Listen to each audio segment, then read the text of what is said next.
Hi, my name is Tamaje Vadon. I'm going to be presenting on a system of blacks. So, reports of maltreatment for black children double that of children who are not of color. 22% of suspected child abuse reports involve African American children.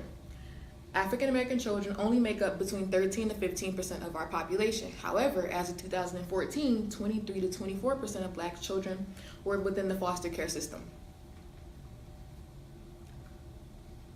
So, some definitions. Racial disproportionality can be described as the unequal distribution of one ethnic group in comparison to the group's representation in the population. Racial disparity, unequal outcomes of ethnic groups when compared to one another within a system. So, teachers, counselors, social workers, and others all go through a variety of training processes in order to teach them how to report abuse. Training manuals and processes, as well as their experiences of the mandated reporters, can change their perceptions of the harm and risk, which can affect how and who is reported for child abuse. An overwhelming amount of reports of abuse and neglect in comparison to white children, African Americans are removed from their homes more often. This leads to, when looking at the population of minorities within the United States, an overrepresentation of black children and family within the child welfare system. The credibility of these reports and data is critical in analyzing the effectiveness of our child welfare system. So, some of the causes and explanations to this issue are that black children and families actually do experience higher rates of maltreatment when compared to other races. This means that these children are in fact more susceptible to abuse and neglect. This observation can be attributed to the notion that risk factors such as unemployment, poverty, single households are commonly associated with black families, which is what places children at a disadvantage. Socioeconomic status also serves as a major risk for abuse. The needs of many black families are going unmet. And there are different types of biases exhibited by child protection workers and mandated reporters towards cases concerning black children. These different biases are reporting bias, labeling bias, and divisibility bias. So, what does all this mean? The removal of black children at higher rates actually suggests that the system is doing its job effectively in protecting these children from maltreatment in their environments. The information suggests that whites are disproportionately represented. Therefore, because whites experience less intervention in regard to social services and maltreatment, they are underrepresented in foster care, which places them at risk. Black social workers actually make up a large percentage of the social work population who substantiate black maltreatment cases. Therefore, racism would not be a contributing factor to the overrepresentation of black children in this case specifically. Also, the reports of maltreatment may vary from county to county, so this might affect these conclusions. Studies conducted and research provided by Font show that some counties, such as Wayne County, New York, experience lower rates of black maltreatment.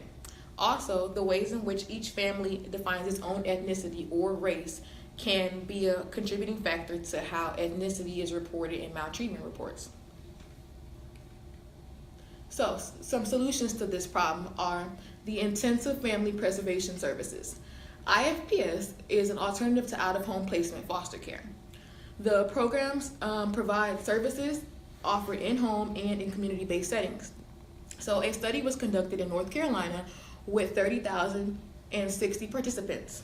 In this study, minorities with the Intensive Family Preservation Services were reportedly placed in foster care 7 to 12% less than those who did not receive the intervention.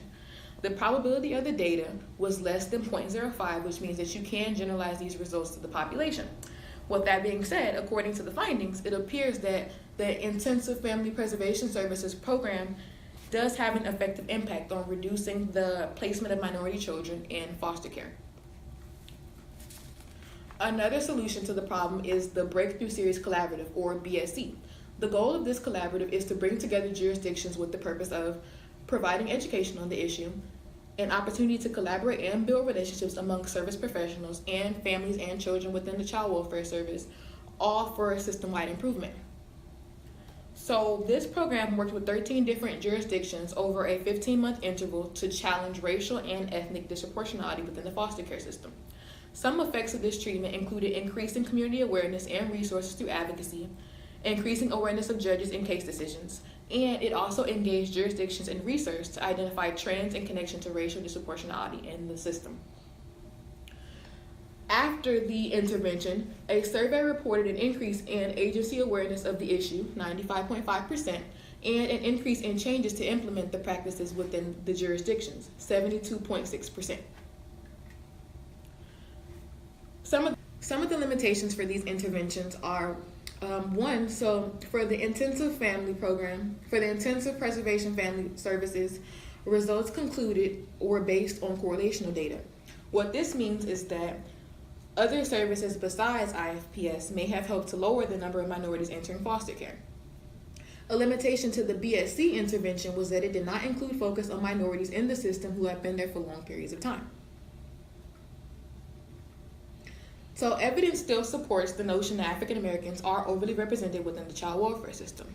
However, these conclusions can be attributed to factors such as poverty, unemployment, and others. To address the issue of disproportionality among blacks within the foster care system, more focus should be placed on the factors mentioned that contribute to maltreatment and overrepresentation, such as those factors just mentioned: poverty, single-parent household. When training mandated reporters on child abuse, training education should include the relevance of race and reporting. Thank you.